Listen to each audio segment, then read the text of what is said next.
Oh, don't want it. You's a racist. You's a black racist. You said that the Haitian people was coming over here, and you saying that the Venezuelans coming over here, and you said that the Nicaraguans coming over here, and the Cubans, and they all come. You's a racist. You's a black racist. Watch this.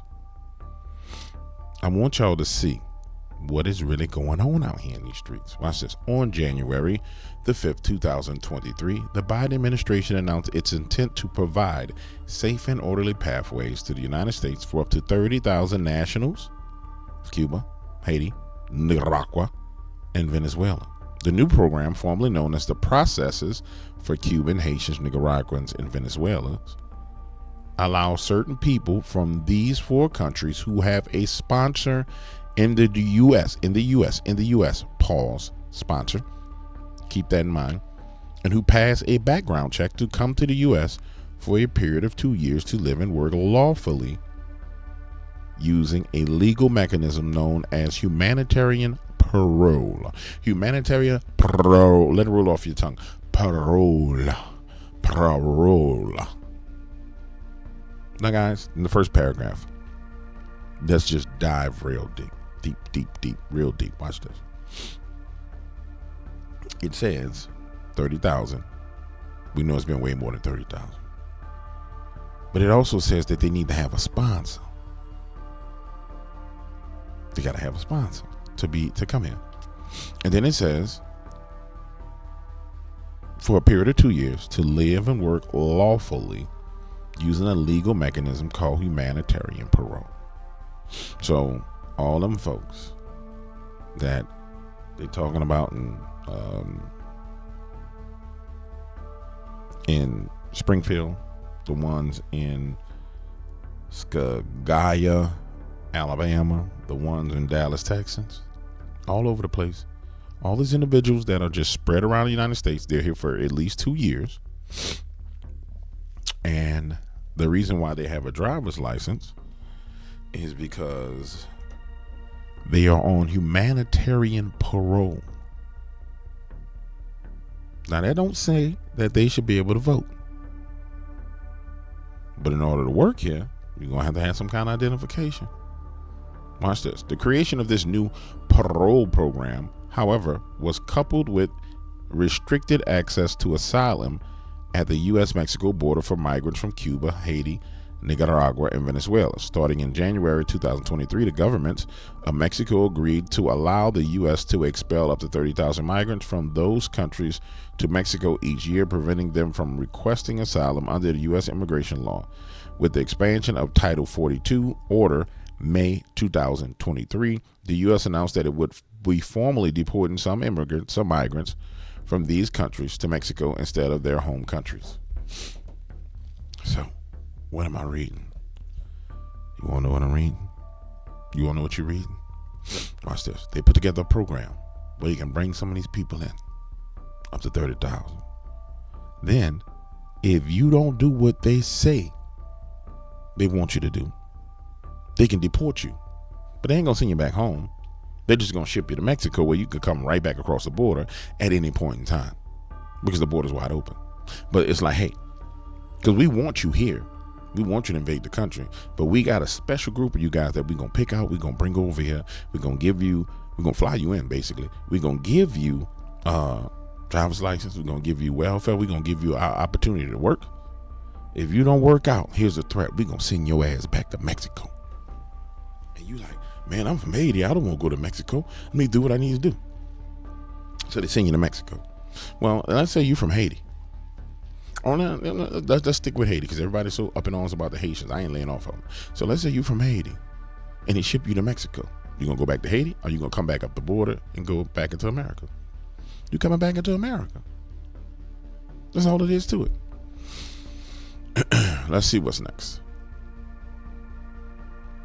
Migrants are ineligible for the parole program if they cross without authorization into Panama, Mexico, or United States after the relevant parole program was announced October 2022 for Venezuelan nationals, January 9th, 2023 for Cubans, Haitians, Nicaraguans.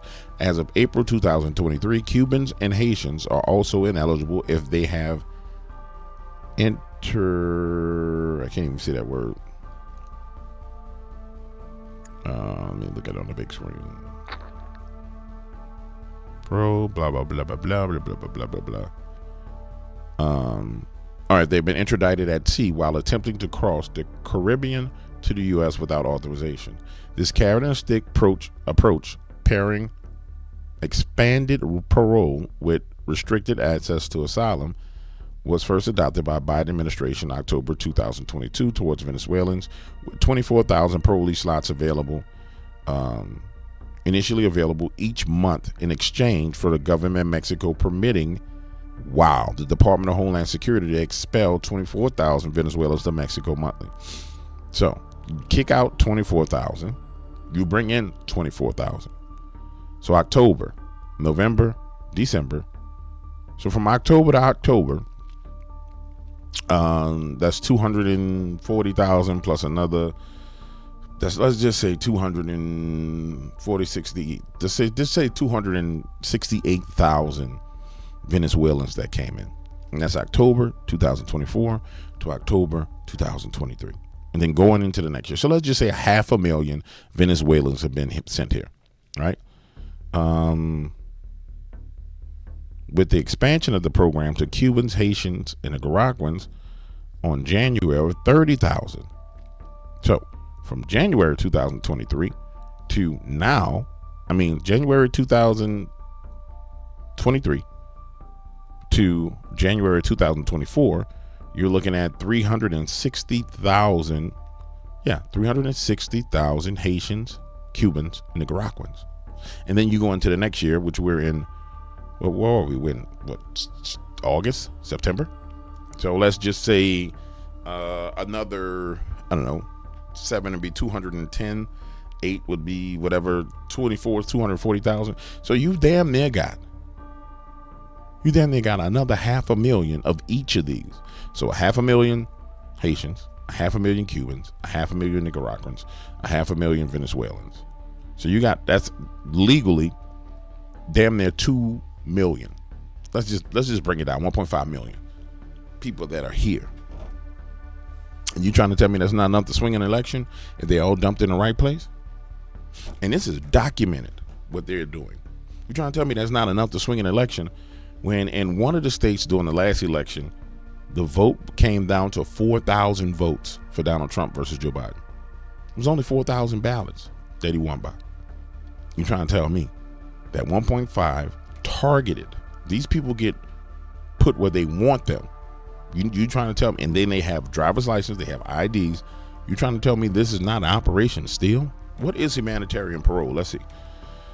The Immigration and Nationality Act, INA, grants DHS the discretion to temporarily allow certain non-U.S. citizens to enter or remain in the United States if they apply for admission but lack any legal basis for admission. Wow. The Immigration and Nationality Act grants DHS, Department of Homeland Security, the discretion is the key word, to temporarily allow certain non-U.S. citizens to enter or remain in the United States if they apply for admissions but lack any legal basis for admission. Individuals who enter the United States under these conditions are granted parole. Humanitarian parole does not provide any permanent pathway to remain in the United States and can be revoked or not renewed should DHS decide that it is no longer warranted or if the beneficiary violates the conditions of the parole. I would love to see what the conditions of this parole is. A person in the United States on parole may apply for work authorization during the period of their authorized stay. DHS may grant parole. Are you guys seeing this? Are you seeing? Yeah, you seeing it. DHS may grant parole to someone if they are a urgent humanitarian or significant public benefit reason for doing so. So this makes sense why Jean-Pierre was on there talking about, Donald Trump is talking about the most vulnerable people. He's talking about the Haitians, and we don't want to use that rhetoric against vulnerable people. They're vulnerable, some of the most vulnerable people. You fake curly head trick.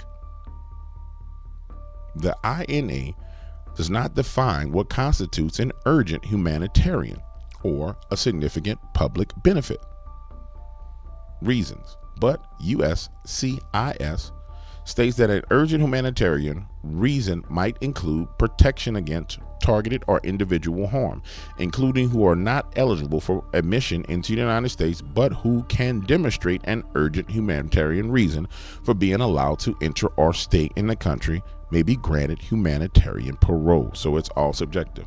In creating a CHNV humanitarian parole program, the Biden administration invoked both grounds for parole, arguing that the programs provide a significant public benefit for the United States by reducing the unauthorized entries along our southwestern border, while also addressing the humanitarian reason causing people to flee from those four countries. Holy crap, this is a load of bullcrap. So we don't go fix their country and help them in their country. We just accept them in here. And here's the thing. So when you see, oh my God, these people are wicked. Wow, they're just wicked. So when you see on the news when they're saying the border crossings are down, the border crossings are down. Yeah, because they fly them in. They're telling you, watch this. Let's just start from the beginning. In creating the CHNV humanitarian parole program, the Biden administration invoked both grounds for parole, arguing that the program provides a significant public benefit for the United States, which for their United States, it does provide a public benefit. And if you take yourself out of your shoes and if you think as a communist who has a democracy that's defined as their democracy, and they're always talking about we must protect our democracy, and then you write this bill or this legislation or whatever the hell this is from their perspective now, and look at it from their perspective, there is a significant public benefit for the United States from their perspective by reducing unauthorized entries along our southern border while also addressing humanitarian reasons causing people to flee those four countries. Who is eligible. In order to be considered for a humanitarian parole program, an individual must meet the following criteria. Is a national of Cuba, Haiti, Nicaragua, Venezuela, or is the immediate relative of a national of one of those countries who's applying for the program. Wow. Okay.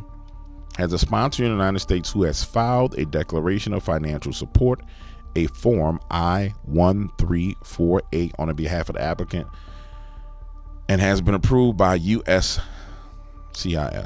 I want to see what this form looks like.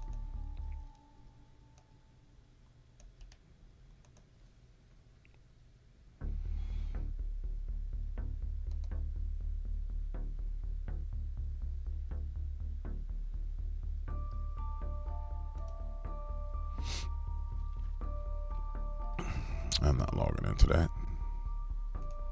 Let's see what the form looks like.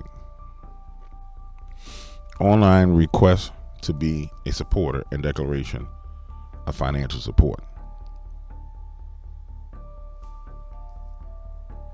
I'm filling this out on behalf of myself as a beneficiary, another individual who's a beneficiary under parole process, family reunification process, individual under parole process following country.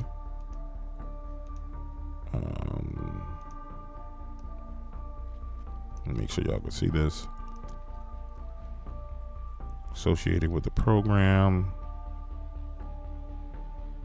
Information, first name, last name, birth time and place. I want to know, let me go back up. This is what I'm trying to figure out. I'm trying to figure out if they could just, for example, if they could say, hey, James, come here, dog. Say, homie. And I'd be like, yeah, what? Be like, look, I got $5,000. If you say you're going to sponsor this person to come into the country. And I'd be like, yeah, give me that $5,000. And I fill out this paperwork. I'm filing on the form on behalf of myself as a beneficiary, so they can file it for themselves. An individual who is the beneficiary. I'm filing this form on one of the following things. So let's say parole process. I'm filing for an individual under the parole process following country. Let's say Haiti, because I've been talking about them. Let's say I'm filing for my relative who is associated with the approved I-130 national of, let's say Haiti. invitation number. How many total family members will be included in this family reunification process? All right. Beneficiary. Boom, boom, boom, boom, boom. Beneficiaries. Anticipated length of stay. Information about the beneficiary. Individual agreeing to financially support the beneficiaries named in Part 2. So, someone has to financially support them. All right, let's get out of that. All right. Can pay their own way into the U.S. airport. Has been vaccinated for measles, polio, and COVID-19. Has passed all biographical and security background checks. Who is not eligible for the parole program. Failed to pass national security tests. Have been ordered removed from the United States within the past 5 years. Unlawfully crossed. Are considered unaccompanied children into the United States. This doesn't answer the question. I know that they can pay for their own way because there's NGOs that'll give them money while they're on their way to America. So we know they can pay for their own way. Has a supporter in the United States who has filed and declared a financial support form on the behalf of the applicant has been approved.